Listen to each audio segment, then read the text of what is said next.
안녕하세요. 국내 최초의 구글 이노베이터 박정철입니다. 오늘 여러분들에게 구글의 도구, 그 도구 뒤에 숨어 있는 철학을 같이 살펴보는 시간을 갖도록 할 거고요. 먼저 첫 번째, 구글의 미션에 대해서 살펴보도록 하겠습니다. 그리고 두 번째, 구글이 갖고 있는 정신인 문샷 띵킹에 대해서 살펴볼 거고요. 마지막으로 구글의 다양한 도구들에 대해서 소개를 해드리도록 하겠습니다. 먼저 문샷 띵킹에 대해서 좀 설명을 드릴 건데요. 나중에 좀 더 자세히 설명을 해드리긴 하겠습니다만 구글이 갖고 있는 정신 중에 하나입니다. 자, 예를 들어서 모두가 달을 보기 위해서 망원경을 이렇게 열심히 개발하고 있다라고 가정을 해보죠. 누군가는 적외선 망원경, 누군가는 무슨 렌즈가 여러 개 달린 망원경, 열심히 망원경을 개발하고 있는데 곰곰이 생각해 보니까 이 일의 본질이 무엇인가? 달을 잘 보기 위한 것이 본질이라면 망원경을 만들어서 멀리서 볼 것이 아니라 가장 확실한 방법, 달에 직접 가서 달을 보고 만져보는 거죠. 그렇다면 지금은 망원경을 만들 때가 아니라 바로 우주선을 만들 때다. 물론 그것이 어렵기는 하겠지만 구글은 오히려 그게 더 쉽다라고 하고 있습니다. 일의 본질이 무엇인지를 생각하고 획기적인 그리고 혁신적인 방법으로 일의 본질에 가까이 가는 문샷 띵킹이죠. 자, 구글이 갖고 있는 이러한 정신에 대해서 오늘 이제 살펴보려고 하는데요. 첫 번째, 구글의 미션과 기존의 구글의 이 검색 엔진으로서의 등장에 있는 배경에 대해서 살펴보도록 하겠습니다. 저희가 소개해드리고 싶은 툴들은 정말 많습니다. 제가 세어보니까 300개가 넘는 구글의 도구들이 이미 나와 있습니다. 그 중에서도 코어 서비스라고 이야기하는 가장 우리의 삶에 큰 도움이 되는 도구들을 좀 살펴보려고 하는데요. 이 도구가 사실은 중요한가? 이 도구가 과연 최고인가? 글쎄요. 세월이 지나면 더 좋은 도구가 나올 수도 있겠죠.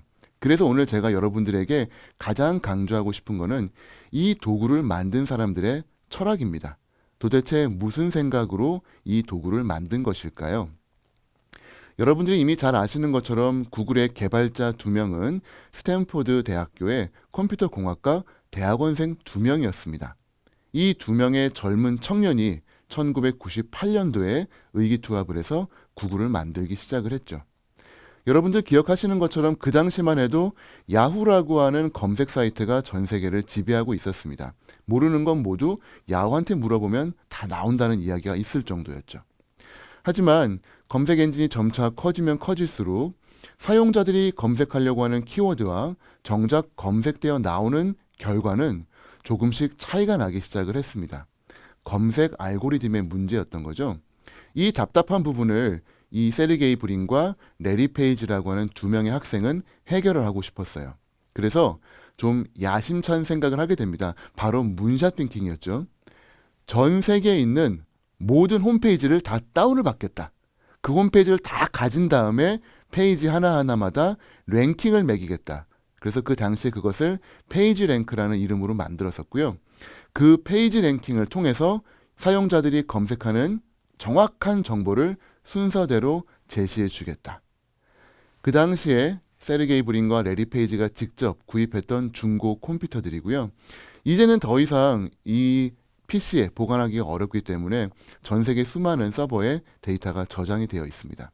그만큼 이 두 창업자들은 정보와 지식을 모으고 이것을 나누어 주는 것에 집중했었죠. 그게 바로 구글의 미션입니다. 수익을 올려서 주주에게 나눠주겠다. 그것이 아니라 지식을 모아서 이 지식을 모두에게 나눠주겠다. 어떤 기업으로 치기에는 상당히 좀 엉뚱한 미션일 수 있는데 어쨌건 이러한 미션이 있었기 때문에 구글은 독특한 행보를 하기 시작을 했고요. 불과 20년 만에 전 세계 검색 엔진의 90%라고 하는 어마어마한 장악력을 갖게 됩니다. 이제 홈페이지 검색은 구글로 끝난 것 같습니다. 구글 입장에서는 더 다음 정보를 수집을 하기 시작을 했겠죠. 바로 책입니다. 여러분들 도서관 가서 정보 찾으실 때 어떻게 하나요? 책을 빼시고 막 책 페이지를 넘기시죠. 몹시 비효율적입니다. 특정 키워드를 바로 검색할 수 있으면 얼마나 좋을까요? 그래서 구글은 책을 스캔하겠다는 생각을 해요.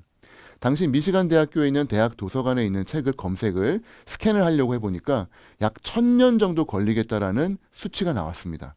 하지만 뒤에 보시는 것 같은 아주 신속하게 스캔할 수 있는 기계, 그리고 스캔된 이미지에서 텍스트를 뽑아내는 OCR 기능을 이용을 해가지고 불과 6년 만에 미시간 대학교에 있는 도서관 책을 모두 스캔을 해서 서버에 올렸고요.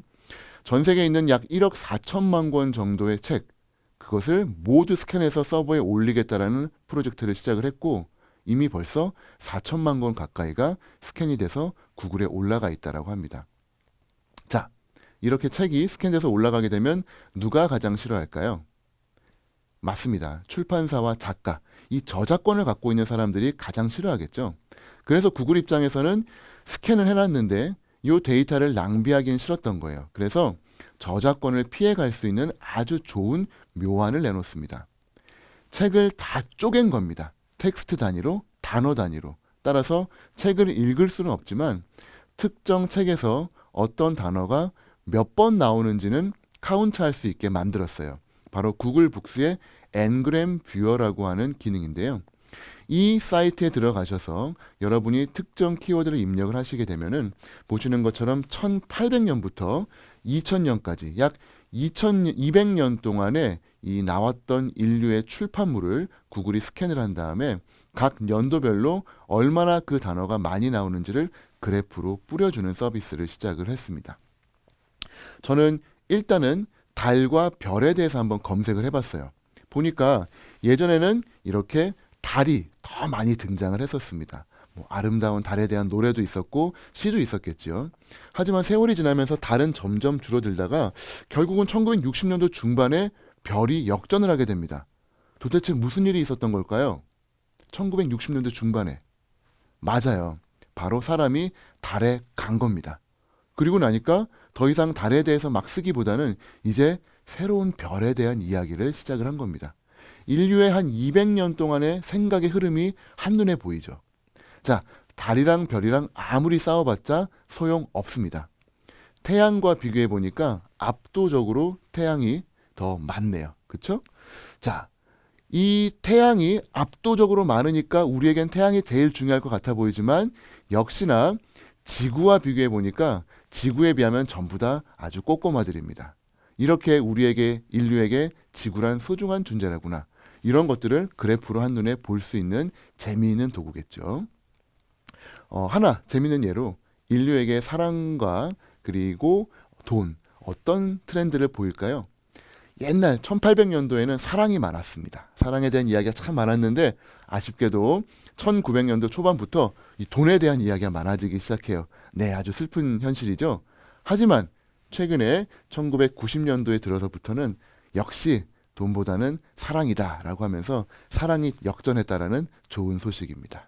자, 이렇게 인류의 큰 흐름을 읽을 수 있는 구글 북스의 엔그램 뷰어였고요. 이것은 200년 전의 과거의 이야기였죠. 자, 그렇다면 현재는 어떨까요? 구글 트렌드, trends.google.com에 들어가시면은 지금 바로 현재 사람들이 구글에서 검색하는 트렌드를 그래프로 보실 수가 있습니다. 저는 여러분들에게 좋은 예를 들어드리기 위해서 아주 재밌는 사례를 만들어 왔는데요. 2004년 이후 동안에 미국에서 검색된 풋볼과 사커를 얼마나 자주 검색이 됐는지를 그래프로 그려왔습니다. 자, 미국인들한테 풋볼은 우리가 알고 있는 발로 차는 그런 축구가 아니라 들고 뛰는 흔히 말하는 미식 축구고요. 사커라고 하는 게 이제 저희가 알고 있는 발로 차는 축구더라고요. 자, 한번 볼까요? 풋볼.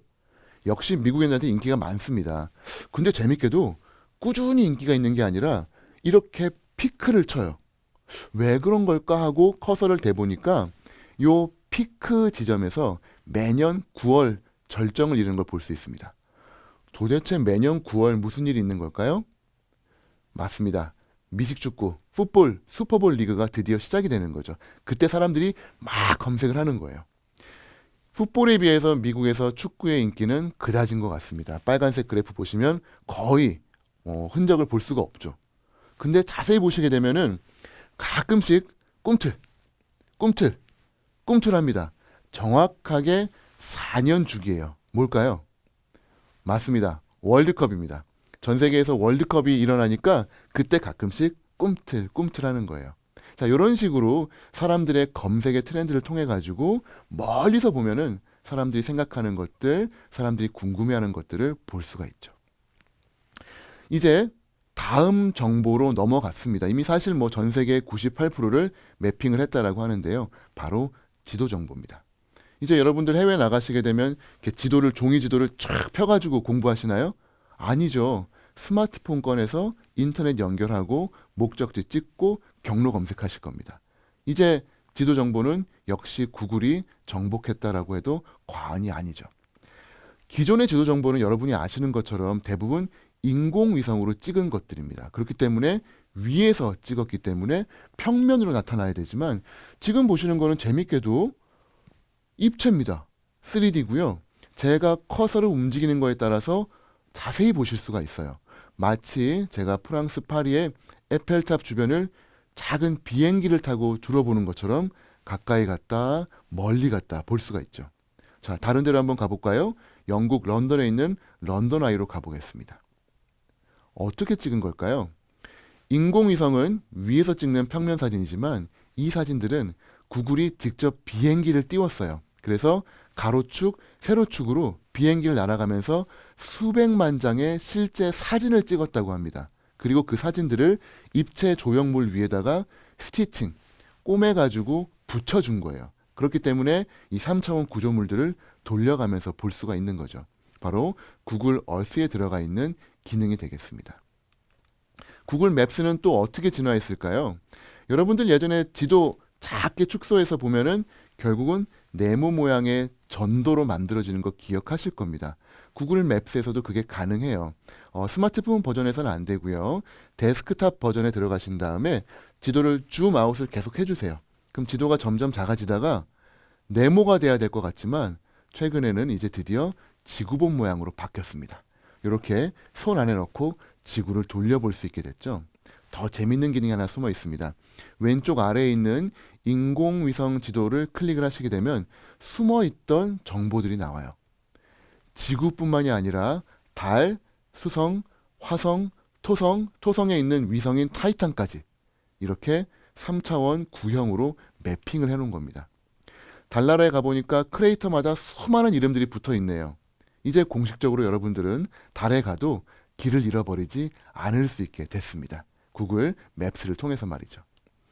이렇게 어마어마한 정보를 모으다 보니 드디어 결국 사람의 건강 정보까지 정복을 하기 시작을 합니다.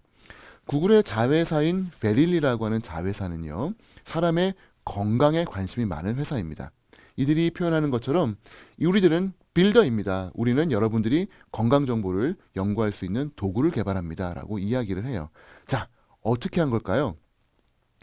우리나라에서도 사실은 가능합니다. 심사평가원이라는 데 가게 되면은 환자 처방 내역이라든지 환자 병에 관련된 질병 정보를 빅데이터로 받을 수가 있는데요. 사실은 제일 아쉬운 부분이 건강한 사람에 대한 데이터가 없습니다. 구글이 그걸 시작을 한 거예요. 프로젝트 베이스라인입니다. 기준점 데이터. 미국에서 10,000명의 건강한 사람들을 자원을 해서 받습니다. 그 사람들한테 시계를 채워줘요. 그리고 이 사람들의 생활을 측정을 합니다. 몇 시에 일어나고 무엇을 먹고 하루에 얼마나 걷는지. 그리고 1년에 한 번 스탠포드 그리고 듀크 의과대학에 모여서 10,000명의 피검사, 엑스레이 검사, 눈 검사, CT, MRI 다 찍습니다. 아직은 건강하니까 그 데이터가 쓸모없어 보이지만 이 데이터가 누적이 되다 보니까 어마어마한 힘을 갖기 시작을 하죠. 생로병사가 이제 보이는 겁니다. 20대에는 건강해요. 점차 혈압이 올라갑니다. 눈이 안 보이기 시작합니다. 그러다가 마침내 이들이 병에 걸려요. 그리고 치료를 받죠. 미국의 보험 시스템을 저희가 메디케어라고 하는데요. 그 메디케어를 통해 가지고 실제 이 사람들이 어떤 치료를 받고 진료비가 얼마가 들었고 그리고 몇 살에 죽는지 생로병사가 이 화면에 하나로 나오게 되는 겁니다. 더 무서운 것, 미국 NIH와 함께 실제 사람들 100만 명의 유전자 데이터까지 같이 엎어가지고 이 모든 빅데이터를 통해서 인간의 건강을 한눈에 보겠다라고 하는 어마어마한 프로젝트를 시작을 한 겁니다. 문샷 띵킹인 거죠.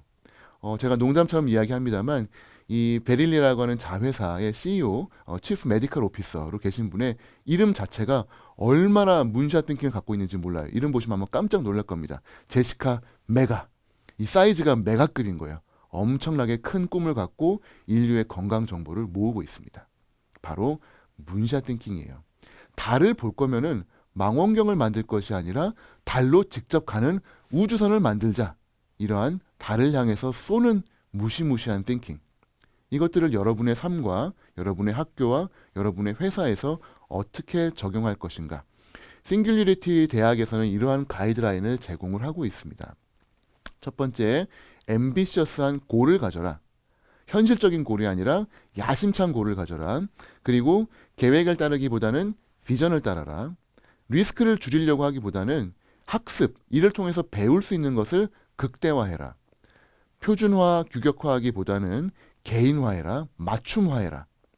모든 권력을 중심에 두기보다는 모든 결정들을 분산하고 사람들에게 결정할 수 있는 힘을 주어라. 권력을 가지려고 노력하기보다는 영향력을 가질 수 있도록 노력을 해라.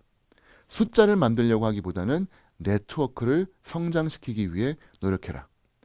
모든 사람들이 작년 대비 10배 성장을 꿈꾼다면 어마어마한 힘들이 생기겠죠. 10% 성장은 가능해요. 쥐어짜고 예산을 줄이고 더 노력하면 10% 성장은 가능합니다. 하지만 10%를 넘는 10배 성장, 불가능해 보이거든요. 하지만 구글은 오히려 그것이 쉽다라고 이야기를 하고 있습니다.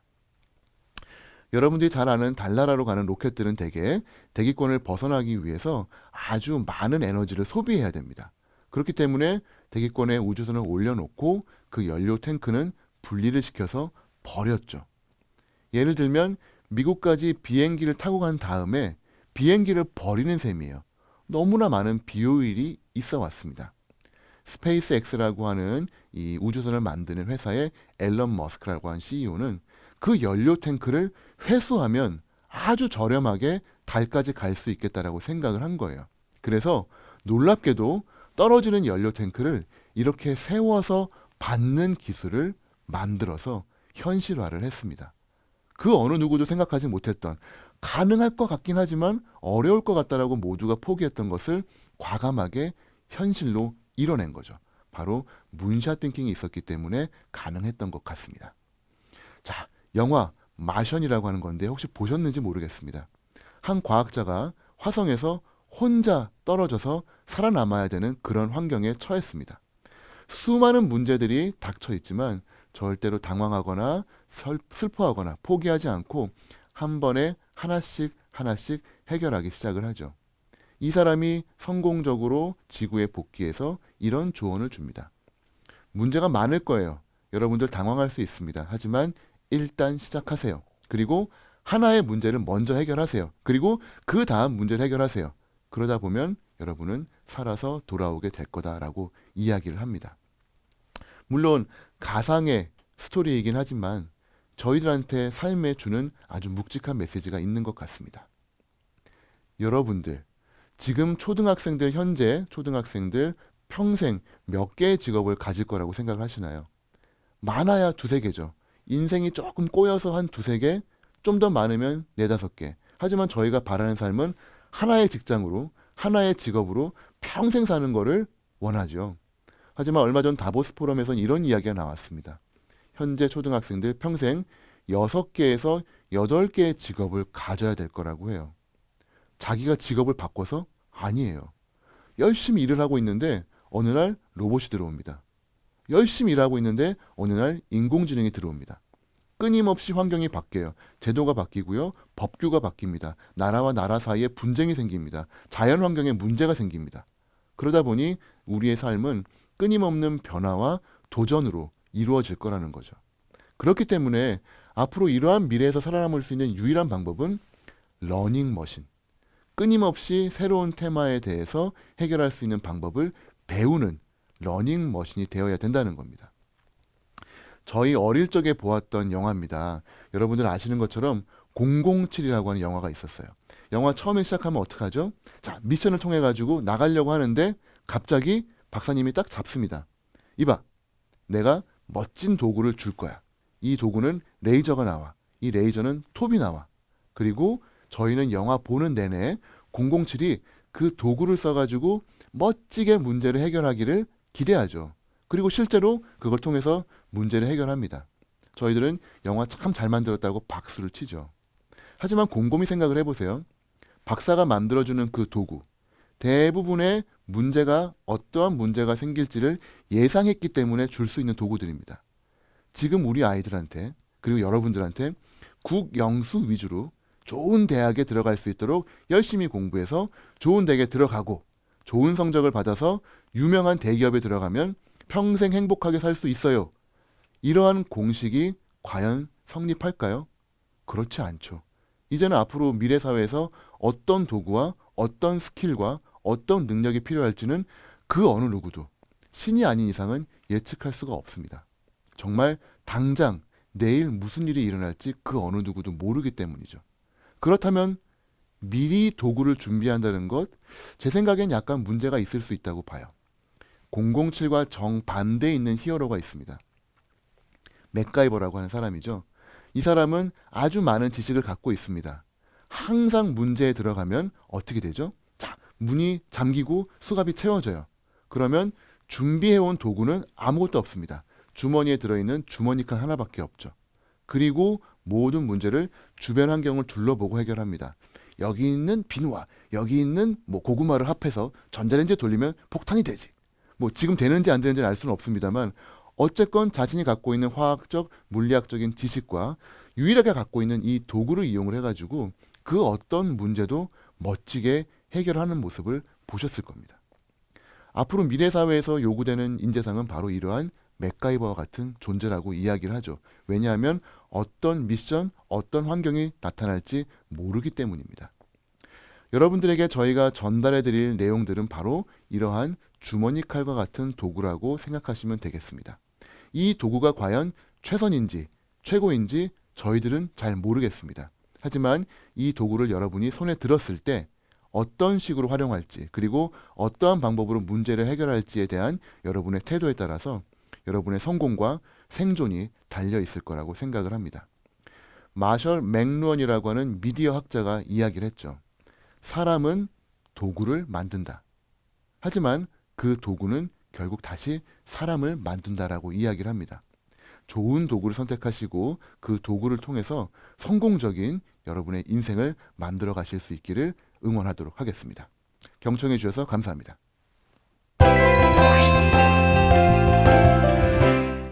자, 오늘 소개해드린 내용에 대해서 여러분들이 직접 시험을 해보실 수 있는 미션을 제가 준비를 했습니다.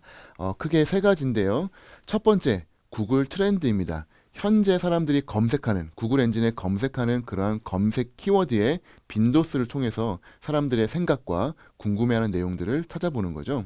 바로 구글 트렌드, trends.google.com에 들어가시면 되고요.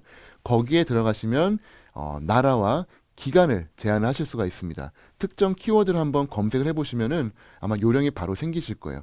저 같은 경우 제일 많이 권장드리는 것들이 우동과 스파게티와 라면이 각 나라별로 어떻게 검색이 되는지를 보시면은 그 사람들의 트렌드를 아주 보실 수 있는 재밌는 결과들을 보실 수가 있습니다.